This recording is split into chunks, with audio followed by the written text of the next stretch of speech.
Welcome, everyone, to episode 25 of the Golden Squeeze podcast. We are a quarter of the way to 100, and we are starting to find our groove. And today we're going to be talking about SmackDown and Monday Night Raw, but we are going to start with Friday Night SmackDown, which led off, first of all, with the recap of the King and Queen of the Ring tournament. And Nick Aldis welcomed Nia Jax to celebrate her win at the Queen of the Ring. And then she had Bayley come to the ring, and then we saw Piper and Chelsea Green attacking Bayley. And I'm happy that they're getting Piper and Chelsea involved in things. I'm just a little surprised that they're doing it. Like if you had asked me 4 months ago, would Piper Niven and Chelsea Green be attacking Bayley in a main event type situation, I would have called you a liar, and then I would have punched you in your throat. But they are, which is good. Piper is very talented, and so is Chelsea Green, so I have no problem with this. But what did you think of this opening segment? I thought it was good. The crown fit much better on Nia this week with the hair pulled up. Mm-hmm. I'm not surprised of the timing of this with Piper just because of what events coming up in a week. And good showcase for her. The crowd should be really into it, and good for her to get that opportunity, kind of like what they did with Zelina Vega and in Puerto Rico against the champ. You know, maybe, like using a superstar that may not, typically get a lot of the fanfare week to week, but still very good in the ring. And so I think this will be a good showcase for her.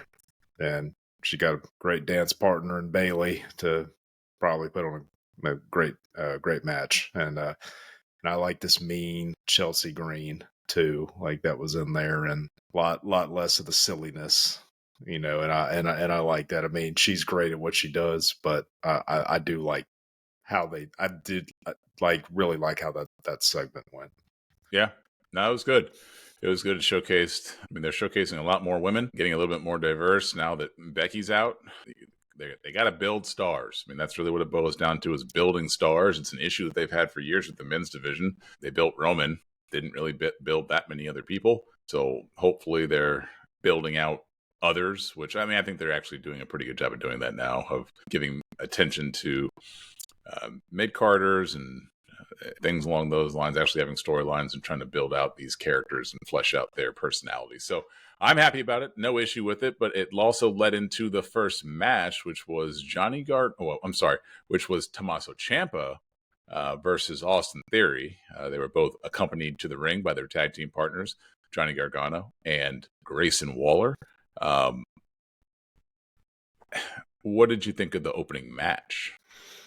I thought the match was good, and was not expecting the start of a potential face turn for Austin Theory, but yeah, I love the classic caught red-handed yelling, tag partner taking credit, and then Austin Theory hearing it, and led to Ciampa getting the win.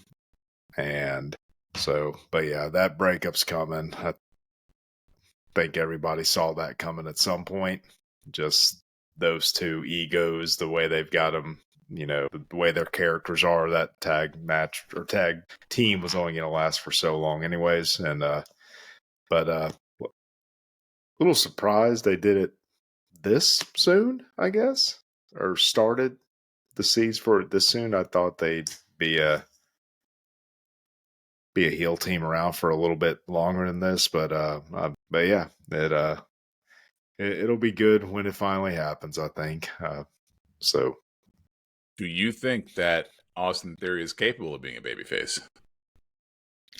He has such a punchable face. I think it's going to be tough for the crowd to ever cheer Austin Theory. I just don't know if it's going to happen, but I guess time will tell. But do you think he can do it?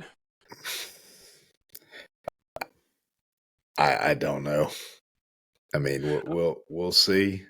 I don't think he can. I'm just going to say this. I do not think he can be a babyface. I don't think either of those guys can be a babyface. But if you're going to ask me who has a better chance of being a babyface, I would say that it's Grayson Waller. Or maybe they'll just leave them both heels who just turn on each other. which is I'm perfectly fine with acceptable that. too. I'm fine with All right. that. You can have two heels fight each other when there's a backstory between the two, I think. So I'm fine with the two of them both being heel because I just don't see a world where Austin Theory is ever cheered. No, that's fair. And and I think I've said this about Jade Cargill, having her do like the modern day version of the narcissist with the mirror coming to the ring. I think they could do that with Austin Theory. Yeah. Easily. And, Oh, yeah. And I think it's something that if they don't start doing that with Jade, because I think she's going to be the one to turn heel on Bianca. I mean, personally, I think that. I agree. If they don't do that with her, I think they should seriously consider doing that with Austin Theory. God, that was, I don't know why, but just I always, like when I think about that Lex Luger character, it just the the embodiment of that narcissist from mythology, and it fit perfectly, and I think they could easily do that with him. I agree. But let's get into the next match, which featured Andrade and a man who I did not even know was still with the company, Apollo Crews. How's it going, Apollo? I forgot that you were a thing. Did you see that meme going around of when Apollo Crews came to the ring when he had that accent that they gave him when he first, around the time where he first came up from NXT, and one of his like bodyguards was Trick Williams? I don't know if you saw that. A young Trick Williams. You know how they have like CM Punk in like the gangster car, and Sasha Banks and Charlotte coming out with Triple H and the goddess Alexa Bliss. I'm sorry. You I should forgot be. she's with the company too. No, we don't talk like that about her on this show. But yeah, Trick Williams first came out with Apollo Crews. But anywho, Apollo Crews still with the company, still a talented individual. Went up against Andrade. I don't think that anybody thought that Apollo Crews was going to get a win. I'm glad to see him back, but he was never going to win this match. But Andrade is very talented. He's a very talented wrestler. Like I said, Apollo Crews is too. He has no personality. That's his biggest issue. If you hear him talk, you just want to fall asleep. That's probably why I fall asleep in half these podcasts. I just have Apollo Crews promos playing in the background. But yeah, what did you think of this fight? Again, it was a good match. Poor Apollo took those knees or shins to the face. I think what Andrade do, a standing moonsault. Is that what it was? It was bad. I mean, the landing was bad. Not and let's see who was it? Not Angel. Angel tried to recruit Andrade. Because they've got history, they're buddies, and he declined, and so he came out, and then I believe they beat him down afterwards, didn't they? Yeah. I mean, but the match itself was fine, and Apollo Crews was poorly booked from the time he got to the company, in my opinion.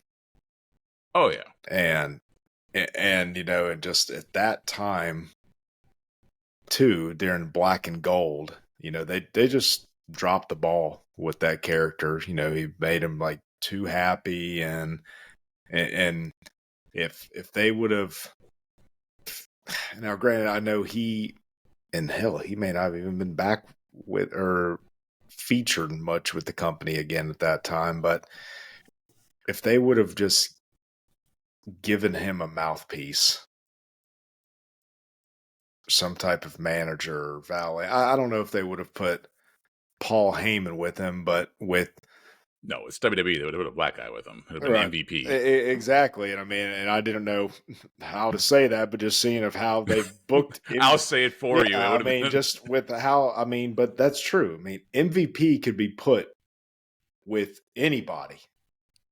Yes, but WWE is hell bent on putting a black person with a black person. Yeah. So it is what it is at this point. But that would have been a perfect mouthpiece for him. At this point, they should just make Big E a mouthpiece. They should get him out there, get him more involved, let him earn his keep, and be a mouthpiece because he can talk. and he's menacing, and he can't get physical anymore. So let him be a mouthpiece for somebody. But the ship has sailed on Apollo. There's no rehabilitating Apollo Yeah, Crews. and because the thing was when he was heel and he had God, what was that the big guy's name that was with him? Remember that? When he was heel, he had like that big dude that was with him. Aziz, Commander Aziz, yes, or Babatunde, or whatever they wanted to call him. He I, had a couple different names. yeah, because I remember I was like, oh, I forgot about him, but that me and my kids and after they fell asleep, me and my wife actually finished it. Main event with Babatunde. That The movie, or no? There's a movie no, yeah. with him in it. Well, whatever movie that was, where the kid finds the old luchador mask when he's running from the bullies. Is that what main event? Is that what it's called? The movie? Yeah. Okay. Oh yeah. Okay. Good movie, but he's in that. Yes. He's the final boss essentially. Yeah, he's the bad guy. Yeah, and yeah, I was like, man, who was that guy? And then I was like, oh yeah, he was the guy with Apollo Crews. They had that. Like I liked the idea of turning him heel. They should have given him a mouth. They should have given him a mouthpiece when they did. Mm-hmm. And they should have done that from the beginning. Now, granted, he's got a good look, beautiful smile. So they thought they probably had struck gold with him, uber athletic, but just I don't know. I'm just very surprised, especially that era of NXT, that they didn't figure out exactly how or what figure out a good character that would work. That was a from a creative standpoint, that was a rare miss for NXT at that time. Yeah, but the match was fine, and so did LWO, did Legado del Fantasma beat them both? The same. Did they beat them both down at the end? Yeah. Okay. Yeah. Okay. Yeah. But then after this, we got the Gorillas of Destiny versus the Street Profits. Yep. That's a name. What are your thoughts on Solo and Tama Tonga? What are your early impressions of the bloodline sans Roman Reigns? I don't like it. No, I don't. He's not good enough to be doing this. Solo's not good enough to be put in this position. Tama Tonga, in my opinion, is too boring to be put in this position right now. He's got a good body, good build. He looks good, but I'm not that impressed with what I've seen in the ring. From the highlights I've seen of Jacob Fatu, they need him badly. I know that there were rumors with the WWE wanting to wait because they thought that he would overshadow Solo. So what? He needs to overshadow Solo because Solo is not. I'm not going to say he's better as an enforcer because he wasn't an enforcer. I don't even know what he was before. He was a loser who was a meat shield essentially. So he was better as a meat shield than he is in this role. They need Roman back soon before this just gets stale, and then people. I don't even know how they're going to feel when Roman comes back. No, they're still going to want Roman when they come back. Well, but, no, never but mind. I'm not even going to say that. But this is no, and I agree with what you're saying, especially from like in ring and all that, and the stuff that Paul Heyman was saying made no sense. Well, I'm scared of what these guys can do. No one's scared of these individuals. Like they haven't done anything that. Paul Heyman made it seem like they're just out there like destroying everyone, which is not happening. So when Paul Heyman was cutting that promo, I was thoroughly confused as to why he would be scared of these individuals who all they do is either lose or when they win, it's a struggle to win. Like they're not destroying people. They're not like Braun Breaker out there just cutting people in half. No, that's not the product that's being put on my television. So I did not understand Paul Heyman's promo in the beginning. But the people are still invested enough in it, waiting for when Roman Reigns saves him from inevitably being turned on. But they're not. I'm just saying not invested in these. They're not invested in these guys. They're invested in the return of Roman Reigns. But either way, they're invested. But no, I'm growing tired of it, just like I am waiting on Uncle Howdy. Yeah, but again, it's not because of them; it's in spite of them. That's what people. I mean, people don't care about them. At least I don't care about them. Maybe people do. Maybe I'm reading the room wrong, but Who? What are Do they have a match at Clash at the Castle currently? I mean, I'm sure they do. I don't know what it is. Okay, no, because I'm just wondering if Jacob Fatu could potentially debut then. Yeah. But who won this match, by the way, and how? I don't remember. The Gorillas of Destiny won the match. Okay, I think I remember now. Okay, and yeah, because they hit like a tandem finisher, didn't they? Yeah. Okay. It's their first match together. Okay. As a duo, so I mean, they were always going to get the win. I wish it wasn't at the expense of the Street Profits, but Wait, was it Tama Tonga, and Tongaloa? Yeah. Okay, yeah. Well, it's not for their first match in the company as a tag team, Josh. There's only one company. Oh goodness, here we go. Only one company, and you know who else works for that company? That's Naomi and Bailey, as well as Chelsea Green and Piper Niven, who were the main event. There was a female main event.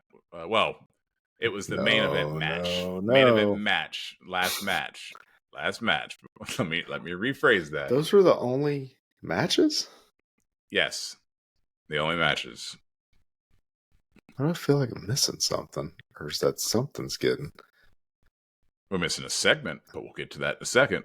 Because first we need to talk about Green and Nevin beating Bailey. And Naomi. That's right. We already touched on Paul Heyman and Kevin Owens. So, well, I mean, yeah, Paul Heyman was given that impassioned promo while KO was in the ring. But warning him. Yeah. Almost asking for help in a sense. It was Green and Nevin defeating Bailey and Naomi. Piper, she's a big girl. No getting around that. But she's nimble, She's like Ivar or like or Bronson Reed, Like they're just deceptively quick, and she's very talented. Yep, I can see why the company is, even if it is in Glasgow, and that may or may not be where she's from, but she deserves to have some spotlight put on her, regardless of where the pay-per-view is. Yes. So. I'm glad that she is getting this opportunity, and they got an opportunity to actually get a win against two established stars, one of which is a main eventer and the other of which is right outside the main event scene, but pretty much in the main event scene. And Naomi, it's a good opportunity for her, and I'm happy for her. Yeah, and and I think we've talked about this before, but I think just wrestlers like her who can easily be billed is unstoppable for the reasons I think they should have a women's mid-card champion. I'd have no problem with her having a women's intercontinental or women's U.S. title for several months. Yeah. I'd have no issue with that at all. Yeah. And I'm just very surprised they haven't done that. They're doing it at NXT. Yeah, but I mean, we know why. I mean, they can't keep up. They can't control the titles they have. So, I mean, we see what we talked about how they're doing with the women's tag team titles. I mean, I'm thinking that's on the mend, I feel.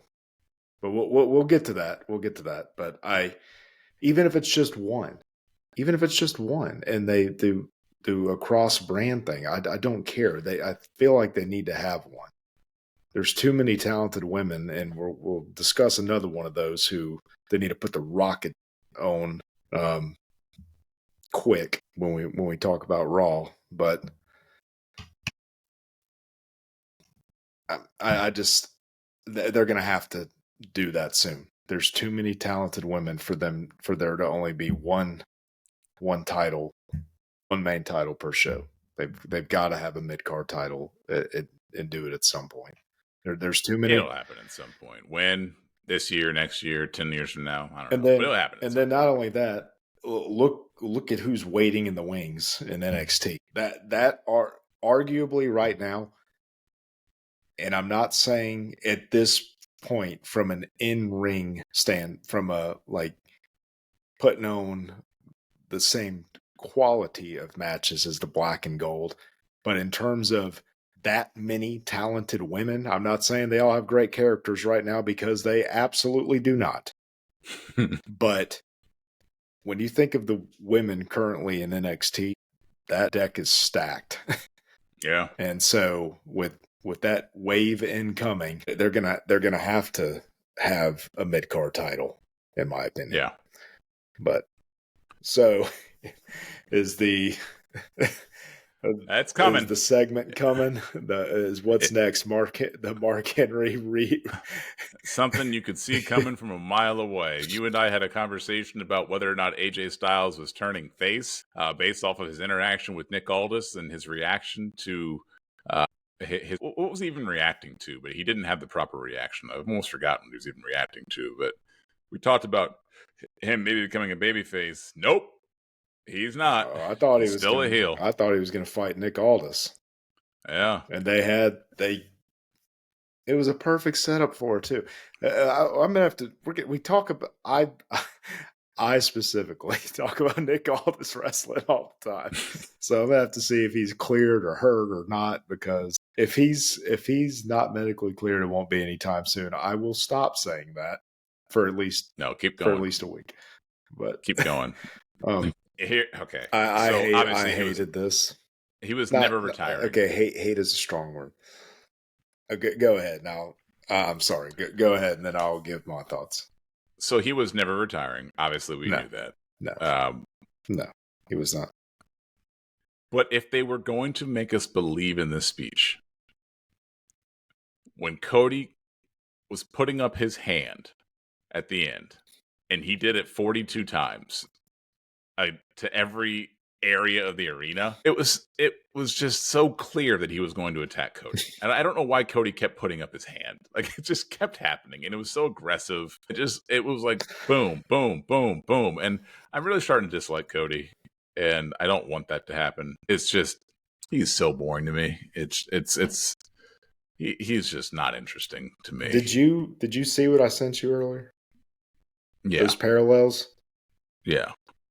And I felt the same way then. I was getting tired of that too. Yeah. And he needs to go away and then come back. And absence makes the heart grow fonder. Yes. But he needs to lose the title at SummerSlam or thereabouts. He can have it till Survivor Series if he needs to, but I don't need him anymore. No. I want him to lose it sooner rather than later. Well, I guess you can't lose it then, because the Bloodline Civil War is probably going to be Survivor Series. It should happen. It should happen at Money in the Bank or SummerSlam, one of the two. I'm fine with that. We'll also talk about Money in the Bank when we get to Raw, because here's the only reason I just wonder, with him pursuing the title for 2 years and the spectacle they made of him finally getting it. I admit you made a mistake. I don't think it's that. I think there's some people that are going to almost feel obligated, like, okay, we went through all of this. We had Cena come back and help. We had The Undertaker come. We were negotiating, presumably, with Stone Cold, contemplating giving him a lot of money for this one-off appearance to have Cody do this.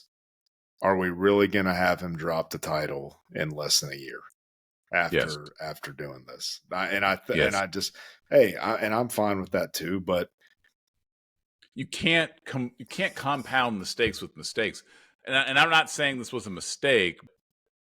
Just because you did all of that, if it's not working, a lot. Maybe they think it is working. I don't know what they think. I don't know what they think. Because I'm telling you, from my perspective, I don't need to see him anymore. No, I don't like it either. But it's a situation where, same with John Cena, he is still as popular as ever currently. And that is how they're going to justify that. And also, not only that,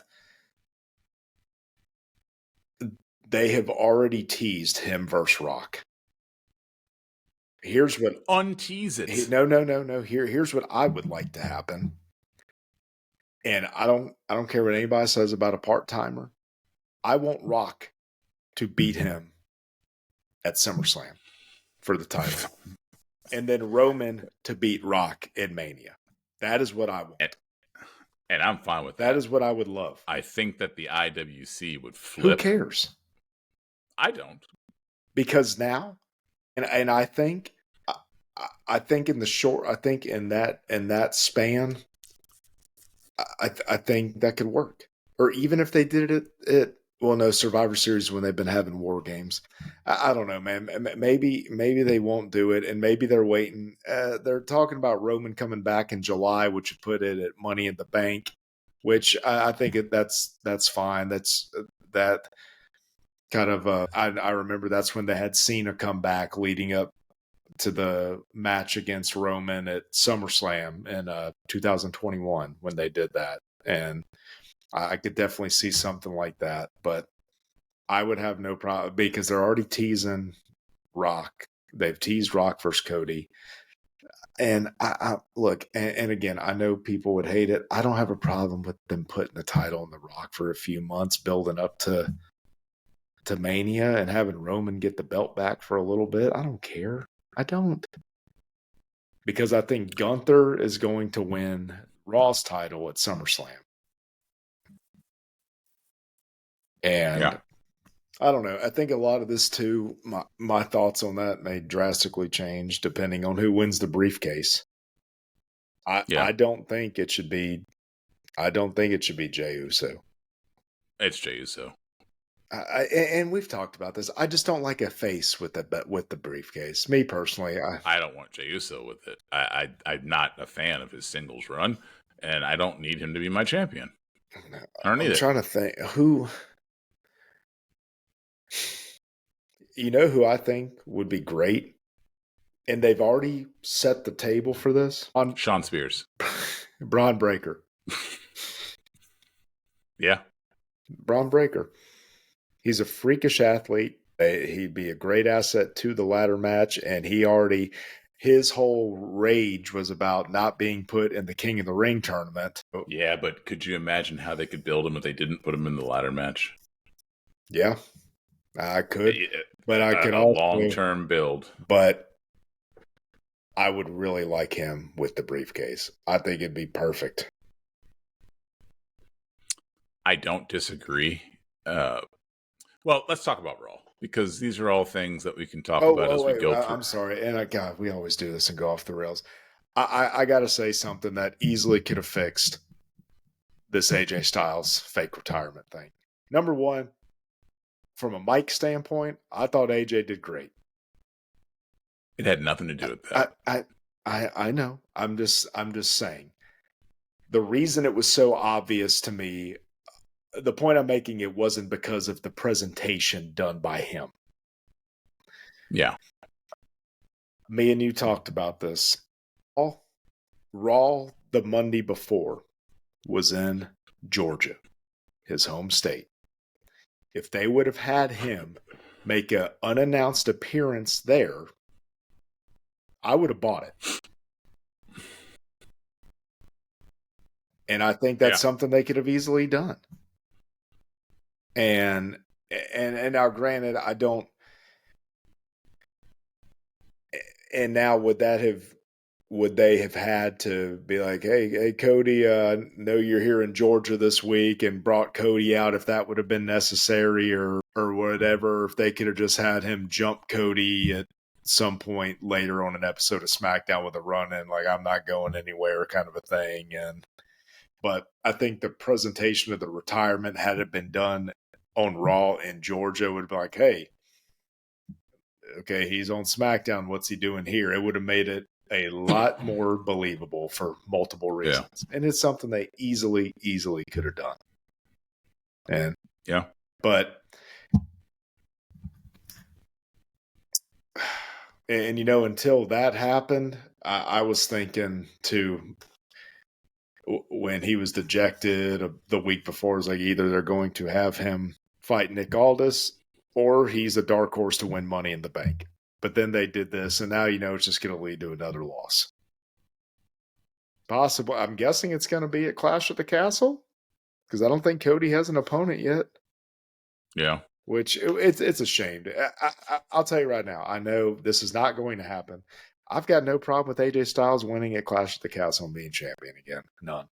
Give him one more run at the title. How old is he? 45? He's in his early to mid 40s. I don't know his exact age. Give him 45 seems old. Give him another run. He is 47. Okay. In his late 40s. Hey, okay. Give him another few month run with the title. Even if Cody gets it back, I don't care. Yeah. But we all know that's not going to happen. So the presentation of said fake retirement was fine, and coincidentally enough, I think that was on the same day that Mark Henry's contract expired, which I thought that was fun for them to do it on that same day. And I love that baby blue coat that AJ Styles had on. Yeah, nice coat. It looked good. Nice coat. Not as good as the pink, but still good though. Nope. Still good. Nope. On that note, do you think Henry's going to come back to WWE in some capacity? Backstage role? Backstage capacity. Have they already said that? Because if so, I have not seen it. Mm-mm. Okay. All right. Anyways. No. Yeah. They haven't said it, but he all but said he's not coming back to AEW, and I'm sure that they would welcome him back with open arms because he's one of the best talent evaluators in the history of the company. All, people like Bianca and Montez Ford, those are Mark Henry people. Those are people that I don't think he finds people of your complexion. Maybe I'm wrong, but those are some of his finds. But let's move on to Monday Night Raw, which kicked off with Dominic Mysterio came out and Finn Balor had to show up and tell Morgan to leave after. I'm sorry, Dominic. Did I say Rey Mysterio? Dominic Mysterio. I thought you said Dom. Did he? Okay. All right. Well, I don't know what I said. I was just laughing the way I was remembering him getting booed out of the arena. I've missed that while he wasn't regularly featured in a speaking role.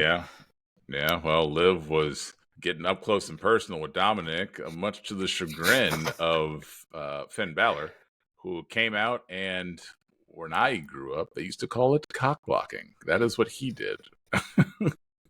That is what he did. And he started yelling at Liv, what are you doing? What are you doing, Liv? But she's just doing her thing. She said that she was going to take everything from Mommy, and Dominic Mysterio is something that, for whatever reason, Mommy holds near and dear. So, we all know that this storyline is going to keep going and going until Ripley comes back, or at least I would assume that's going to be the case. I don't know how long Ripley is going to be on vacation for, because I'm still not sold that she was actually injured. But, it's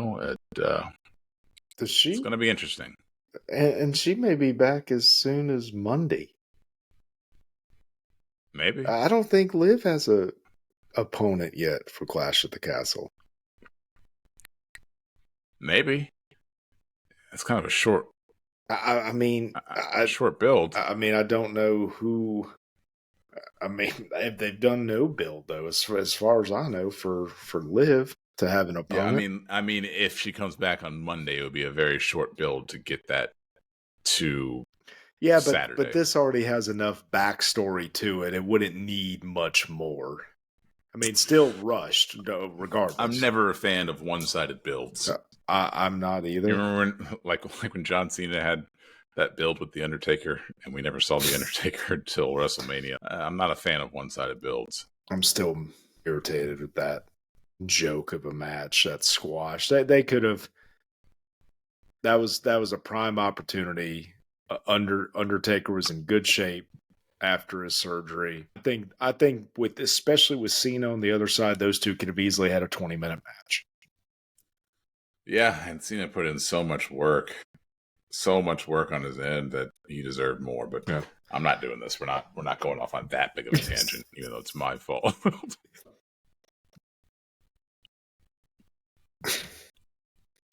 I am extremely confused.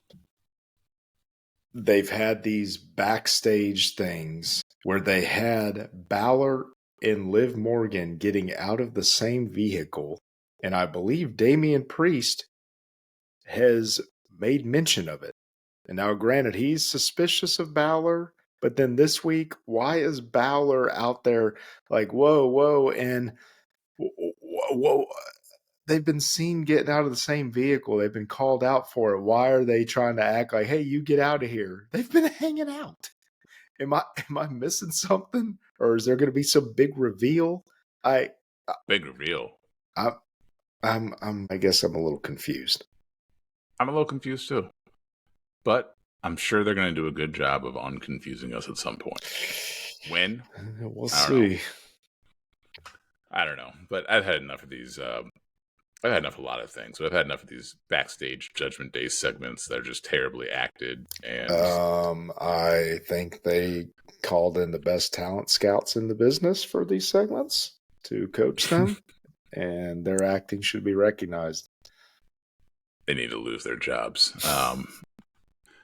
But after this segment, we got Ludwig Kaiser versus Sheamus. And one of my Ludwig Kaiser versus Sheamus. One of my favorite Raw matches of the year so far. I really enjoyed this. It was a good match. I really enjoyed this. Yeah, well, Sheamus is a very good in-ring worker.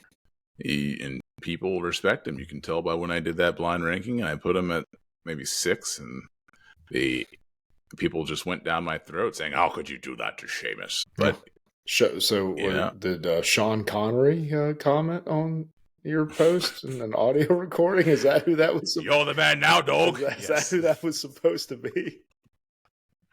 Yes, that is who I was supposed to be. But isn't he from Scotland, not Ireland? Sean Connery. Is there a difference? It's not America. Oh boy, here we go. It's not America. Woo, woo. But yeah, Sheamus he's so pasty. Whenever he gets hit in the chest, he wears it. Yeah, he definitely wears it. And yes, he does. It was all over him. But it was a good match. I enjoyed it. Kaiser's good. Where's Kaiser's girlfriend? Where's she been? Yeah. When was the last time you saw her? Yeah, she wasn't on SmackDown. Oh, wait, no. Wasn't there like a quick backstage thing with her talking to Nia about the crown? I must have missed that. Or maybe that was just like a WWE.com clip or something. But I feel I remember seeing that. But well, she needs a match. They need to not forget about her. Hope that she's not still in the doghouse. Oh, dude, they're not. Hey, guaranteed, she is your Miss Money in the Bank. You can go ahead and bet the farm on that one. She is, she's your Miss Money in the Bank. Nah, Piper Niven with help from Chelsea Green. That's your Money in the Bank. But I can handle that. Yeah, but good match. Yeah, excellent match. The only thing I didn't like, and again, just little things, like they had Sheamus tap out to Gunther a few weeks ago. Had the ref just stopped the match, but like, oh, there's no quit in Sheamus. The announcers were trying to do that. He tapped out 3 weeks ago. I mean, just little things like that irritate me. And it's like, okay, either don't say that line on commentary, or a few weeks before, just have the ref stop the match. That's all. Yeah, in fairness to him, it was like Sheamus' like third tap out ever. Oh, no. And I get that. But again, when there's so few and far between, and if you're watching the product week to week, when you hear that on commentary, you're going to be like, wait a second, didn't they just have him lose via submission? Yeah. Just a few weeks ago. Just liner did not take away anything from the match itself for me. Just little things like that just are pet peeves of mine. Yeah. No, I hear you. I agree with it. But great match. Let's move on to the next great match. Yeah. Let's move on to Dragon Lee versus Finn Balor. This episode of Raw was it was dominated by Judgment Day and almost Gallus level. A lot of a lot of Braun Strowman too. Giving people multiple segments especially when it's like 3 or 4 segments. It's just crazy. There's too much talent to give that many people that many segments. But Finn Balor, he's been kind of I don't know, he's just kind of an afterthought. I feel like ever since he got hurt after being the inaugural Universal Champion, even though that was like 5 years ago, I just feel like he never quite gained that momentum that he used to have. They need to bring back the Demon. Well, I think a lot's about to change. Number one, starting, he just signed a new deal recently, and originally, until recent booking, I thought maybe I felt like they were kind of hinting at Ricochet potentially replacing Balor in Judgment Day, but now, I mean, I don't see that happening at this point. At this point now, I'm thinking he may retake control of the Judgment Day once they oust Priest. And I'm thinking he'll get past being an afterthought. Maybe he'll start winning some more matches again.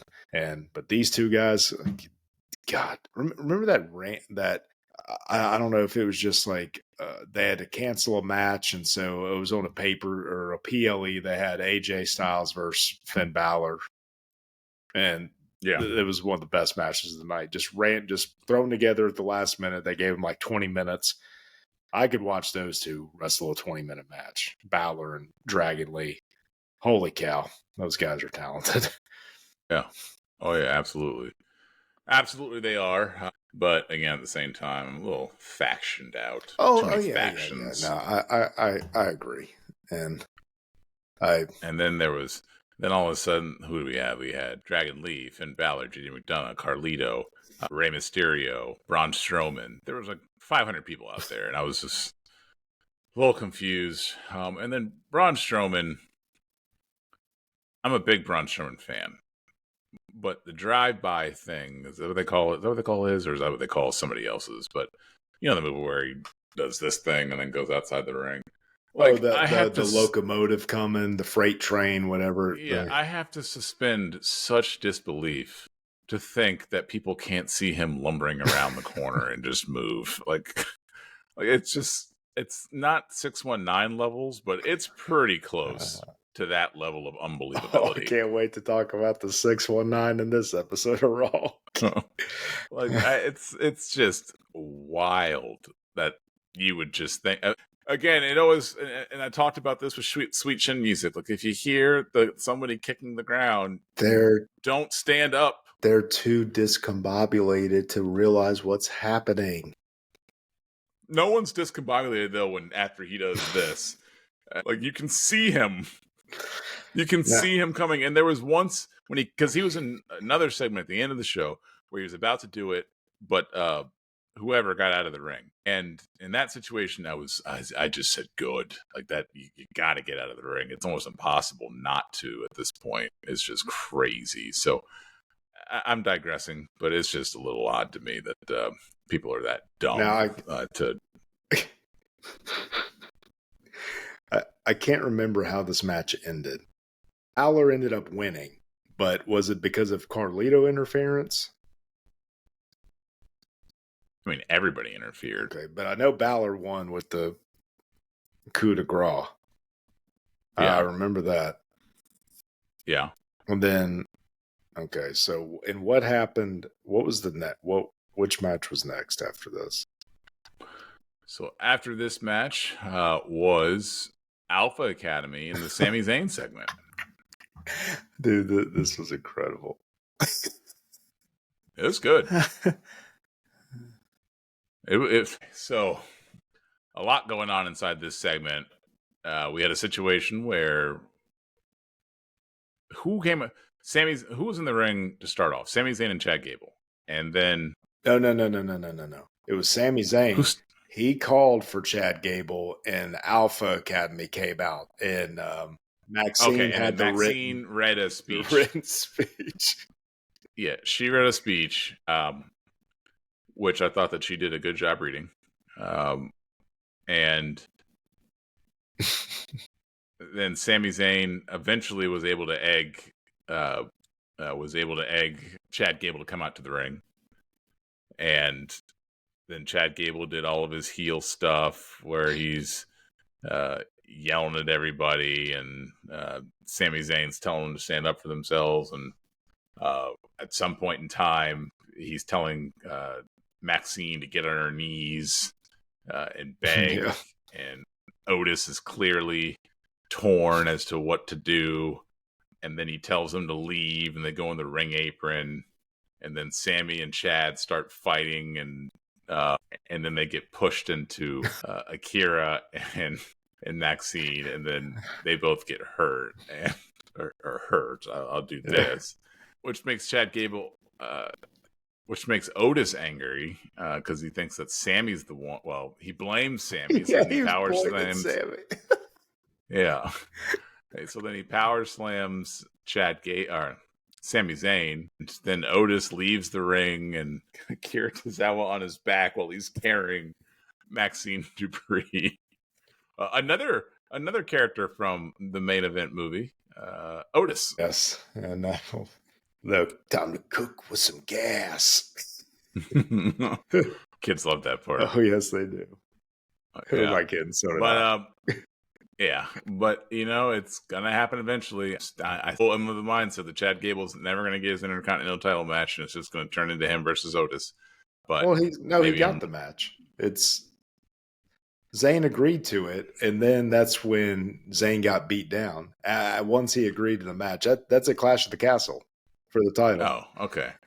Shows how much. Did you hear what Gable said? I got a clip here of all the things he was yelling as he was celebrating.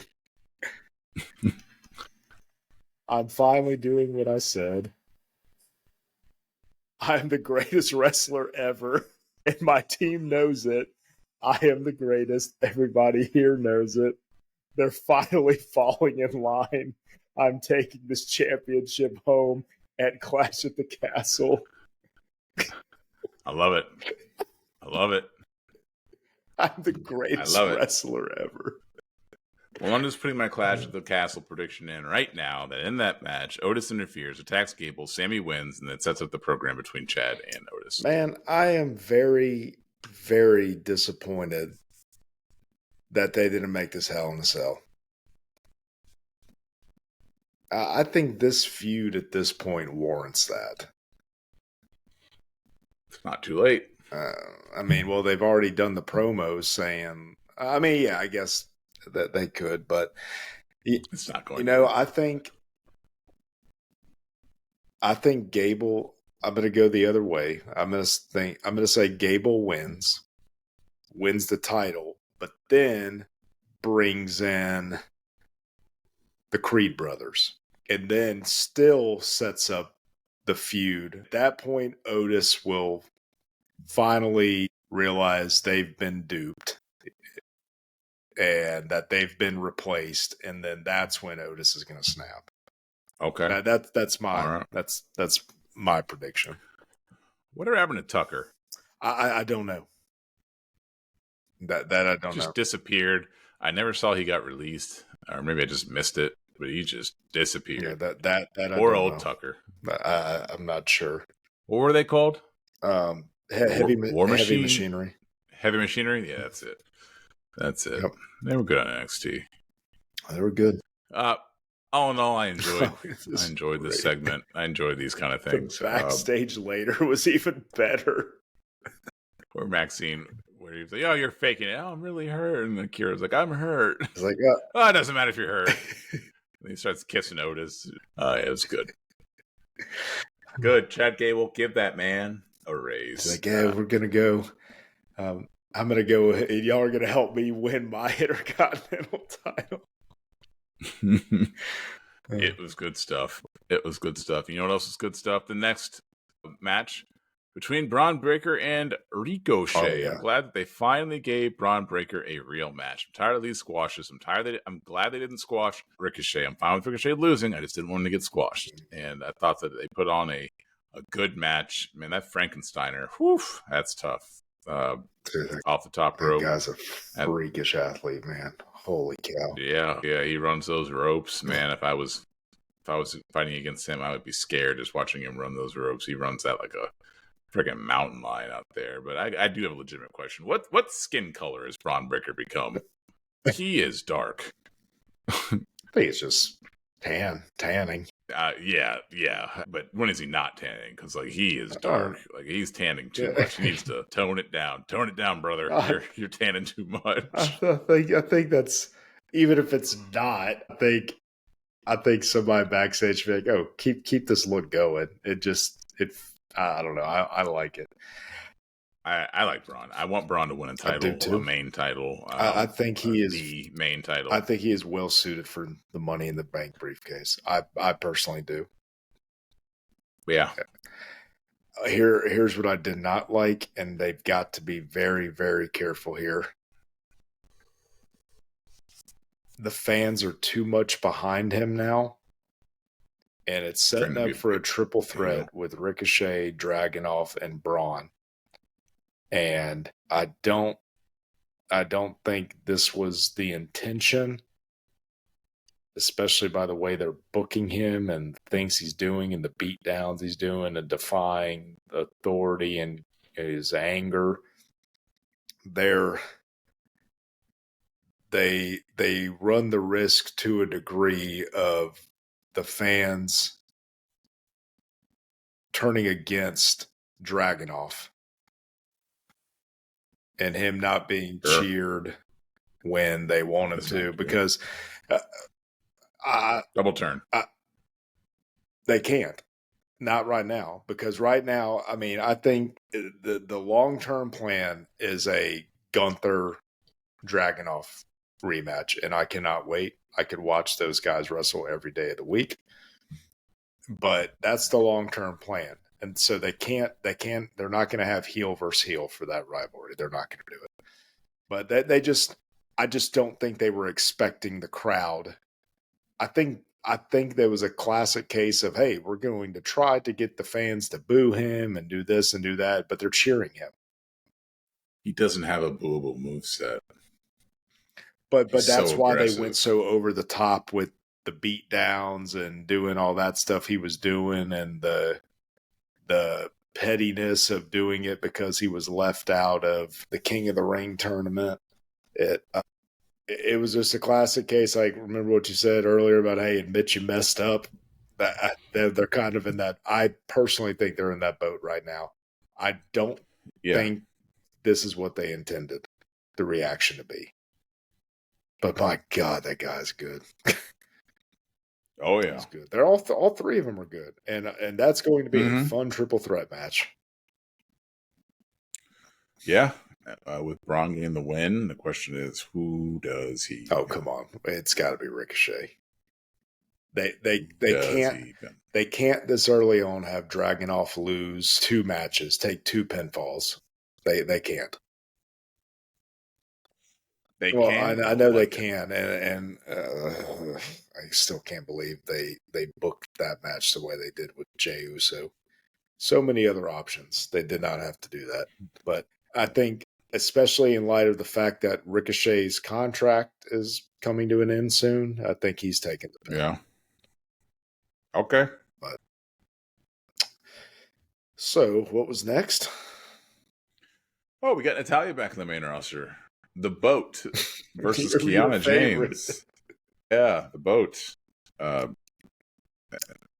Old plastic face went up against Kiana James, and James defeated Natalya because, of course, she did. Clean. Yeah. I was wondering if they were going to have her use a bunch of heel tactics, but she won pretty clean. The only really heel move she did, if I remember correctly, was when she tried to act like she was hurt to get the ref to stop the beatdown. Old school, love it. But I think I read on Bleacher Report where, you can tell Kiana, that, somebody newer going in the ring and against somebody like Natalia, you can tell when they're having trouble keeping up. I saw that a couple of times, but for the most part, I thought it was a very good match, and she held her own with Natalia. And well, yeah, but Natalia, they don't call her the boat for no reason. She can make anybody look good. And I think, and earlier I said, there's somebody currently on the women's roster on Raw. They need to strap the rocket on and shoot them through the roof. And I like what I saw for Kiana James on NXT. Her first match on Raw, she held her own, did great. They obviously think highly of her, giving her a clean win over Natalia. Yeah. And okay. Well, no, I mean, they could have. I guess my point is they could have had her use heel tactics like all over the place, and they didn't. So the fact that they're presenting her as a heel and they had her win essentially clean, because I don't think there was any like eye rakes or anything, at least not that I remember. And I think the finisher she used on Raw was the 401k, but I believe she also has another finisher as well. So not only is she naturally athletic, she's already very good in the ring, and she has multiple finishers. I mean, they've got a great talent there, and I hope they don't mess it up, man. I really. But how's she on the mic? I think she's decent. I mean, her backstage segments with Pierce in that capacity, like that, businesswoman role, and the vignettes have seemed fine. And from what I remember in NXT, she was pretty good on the mic. Okay. But all right. Yeah, so I think she was another one of these collegiate athletes too that came on. Okay. I believe, but I'm about to find out. Well, but dude, that was a good match. I enjoyed the match. Yeah, no, it was good. I enjoyed it too. And while you're looking that up, we'll go to the next segment, which involved the monster among men, Braun Strowman. Get these hands. Went up against Carlito. And man, does Braun make Carlito look small. Even though Carlito's a big person, Braun is bigger. Yes. And he was doing a whole bunch of different strongman feats, one of which was just punching his hand into a chair after he tried to get hit. He hit it, swatted it away like it was a fly. Braun is best when Braun is doing Braun-type things, not trying to be somebody who's not. Just go do super strong things and let the crowd marvel in your abilities. But I thought that, this match was fine. There really wasn't that much to it. I mean, there was nothing to it. No, because afterwards there was. Well, this is when he did this thing, and then. No, I'm talking about afterwards, dude. I tell you what, man, I liked the way they presented those chair shots McDonough was doing on the knee. They look like if I was Braun, I'd be mad because he just kept hitting them. Dude, and I like that because, dude, JD McDonough, he is a great professional wrestler, and he did that in a way where it looked so good and looked like old school chair shots, and I thought it was very well done. It's like one of those things, like, ooh, kind of. Even though he's doing it. He's just a pro's pro. He's doing it great, making it look good. But I loved the way they did that in the presentation of it. I thought it was fantastic. Yeah, it was good. Yeah, and I'll love those old school callbacks like that. Only thing missing was Ken Shamrock coming out there and telling him to hit him in the face with said chair. Oh. Right, let's move on to the next match, which saw Shayna Baszler and Zoe Stark versus Bianca Belair and Jade Cargill. I mean, obviously they're still not going to have Jade lose yet, so there was no surprise here from that. We got to hurry through this. We're losing Josh, folks. We're losing him. We're losing him. What did I even just say? Do you remember what you just said? You said Jade and Bianca were not going to lose anytime or this soon to Shayna. Shayna and Zoe. And gosh, who came out? Alba Fire and Isla Dawn interfered. The match was a no contest. And again, I believe this is setting up for potentially a triple threat match at Clash of the Castle, seeing as I know Isla Dawn, I believe, is from Scotland. Yeah, like, what are we doing? I get that it's in their home country, but where did they come from? Like, they just came out of nowhere, just like, oh, we're going to insert you. They showed them in the background throughout the show. But they got drafted. I remember them talking about them getting drafted. I think there was some sort of a vignette at some point a few weeks ago, maybe, or maybe I just made that up. But,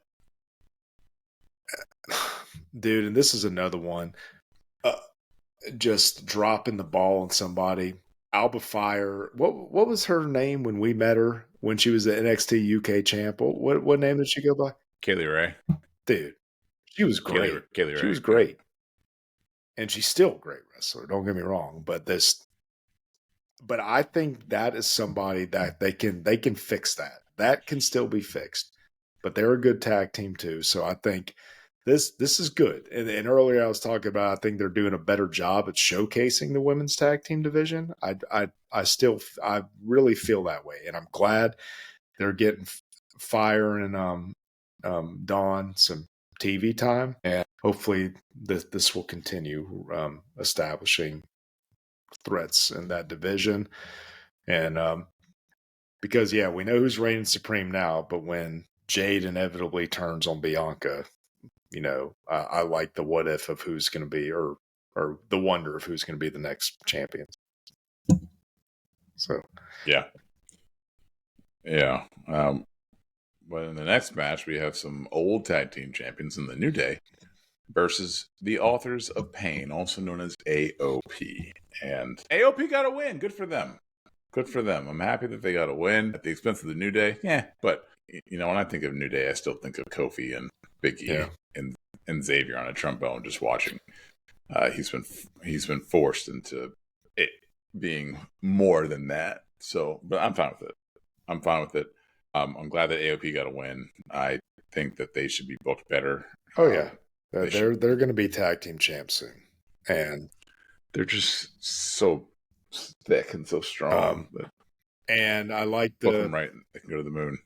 The furthering of the story with Karrion Kross trying to recruit Xavier, or maybe not even necessarily recruit, get him to leave New Day, because Karrion Kross is over there and distracted Kofi when Xavier tried to go for the tag, which led to the loss. And then you could tell that Xavier was like sitting there contemplating what Karrion Kross had told him, while Kofi was like trying to console him in the ring after the loss. So it's good continuation of the story. And dude, Kross is great on the mic, man. They got I'm hoping I'm hoping there's more for him later down the line in a singles capacity. He's another one, dude, that if I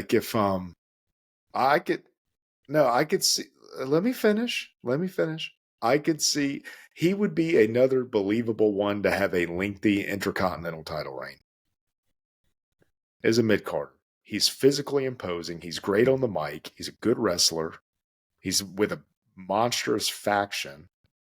I could see that. That's believable. Yeah, it's believable. Yeah, I don't think it's going to happen, but it's definitely believable. Well, we'll see. Depending on what happens, if Sami Zayn retains, I think the next feud should be Karrion Kross versus Sami Zayn. Okay, but not bad. We shall see. We shall see. Speaking of not believable, you're still awake. Next match was Priest versus Mysterio, and there was a 619. I think that you want to talk about inside this match. When I saw it, all I could think about was you. First of all, dude, there were a few mishaps in this match. That's what happens when you put a 50-year-old Rey Mysterio and a 40-year-old Damian Priest in and a I match. feel like when when he did the kick, he like kind of went forward and then he had to bring himself into the ropes. Like, oh God, Josh is loving this. He already suspends what is it? Suspend disbelief or about how this move is performed, and now he's got this. And dude, this is the second week in a row that Ray has not followed that up from the top rope. So I'm thinking that may be retired for whatever reason, because 49 on Thursday. Yeah. Dude, when I was watching this match, you saw Edge. He doesn't need to be like Edge. Dude, when I saw this match, I thought about. Do you remember that movie Kingpin with Woody Harrelson? Yes. Remember? Mm-hmm. Hell, if with how many times I watched that at the time we were living across the street from each other, you probably saw it multiple times at my house. And it's a good movie. It reminds me at the beginning, remember when Woody Harrelson is young and vibrant, does the splits and makes the ball spin somehow and get the strike. And then later on when he tries it, he about has to be helped up and he's just writhing in pain. Like, that's what I thought of when I watched some of these moves being done. Yeah, it's sad. He just needs to call it quits and just sit back and watch his son be successful. Or go into some sort of producer role in WWE, because it can be hard to watch at times, watching your heroes just not be able to perform at the level that you are accustomed to. You know it has to happen. You know him versus Ed. He has to take a clean loss to Dominic. He has to. That's how he has to go out. That's how he should go out. Yeah. Man, I did not think that they could take his boost to a whole nother level, but if that's the way that Ray's career ends, then he may get shot. He literally may get harmed. Man. Speaking of boost to another level, could you imagine Dom with that briefcase? Yeah. Or Dom with the briefcase beating his dad, who just won like the U.S. championship, and dude, he cashes in on his father. That would be, yes.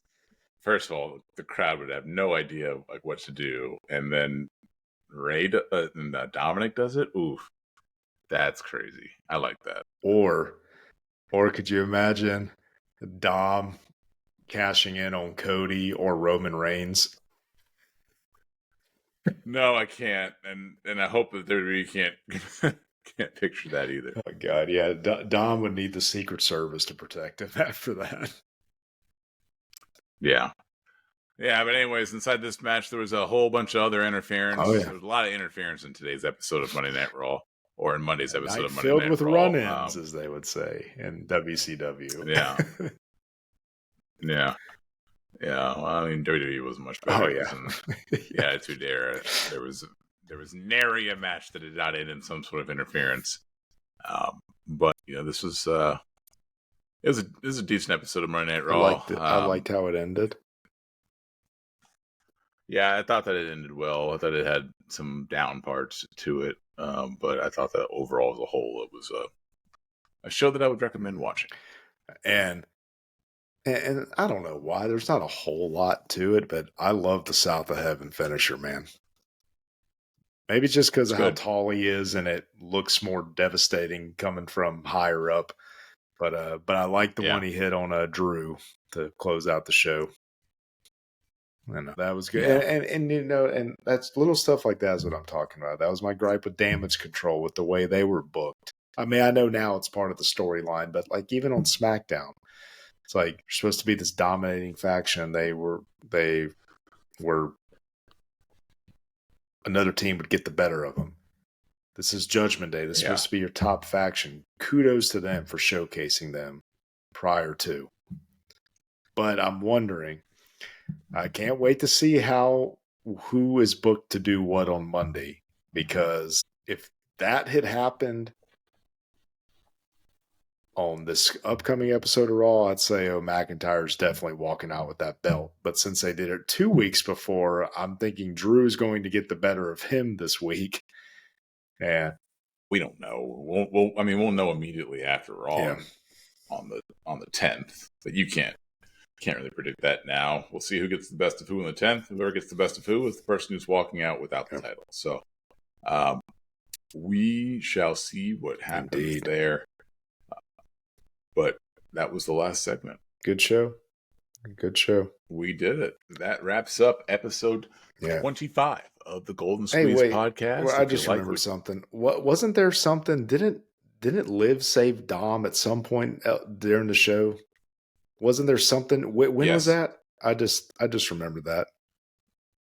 When Braun Strowman was around. So her doing that led to him getting beat down in the chair shots to the leg. Is that when that happened? Okay, yes. Okay. Mm-hmm. Yeah. Do you think they're Yeah. How do you feel about the way they are booking her currently? She needs to defend her title. I'm fine with it only because we saw it coming. I mean, it's not a surprise. I know we knew it was coming the first time that she walked out of that dressing room. No, and I don't have a problem with this stuff with the getting revenge on Rhea, but when Rhea got hurt, I just still think to make her look more like having an actual chance against Rhea when Rhea comes back, they should have had her beat Becky clean. They were already planting those seeds in those backstage segments prior to Dominic showing up. It wasn't necessary. Have her lose. Have her, and then have her sneak out of the cage like she did the other night. That's what most heels do to win a cage match. It's like, just, I don't get it. If you know Becky's going away for a little while, why? It's not necessary. Put her over. Clean. Yeah. I mean, they had already planted the seeds with this Dominic stuff. I don't know. Because I like Liv. I think I always liked her. I thought she was a good wrestler, but I think she's even a much better wrestler that she's come back. And I think reward her as such. Give her a clean win. I don't know. I don't know. That's what bothers me. And I don't like. And I know we all miss him now because he's gone. I didn't like. I would have had no problem with them having Roman win clean every time. None. What got tiresome was the constant interference. It's they had the presentation starting from him walking down to the ring with that music. Just have him be a badass that wins every time because he's better than everybody. Yeah. Just book him. Continue to book him that way without all the interference. They need to do that for her right now, and they're not doing it. Yeah, and I don't like it. Yeah, I don't. Well, you don't have to like it. You just have to watch it. And that's kind of like our podcast. That wraps up. Now this one actually wraps up episode 25 actually, of the Golden Squeeze podcast. If you like what you heard, go ahead, hit that like and subscribe button, turn on notifications, and we will see you on the next episode of the Golden Squeeze podcast. Ooh, look at that. That was a good one.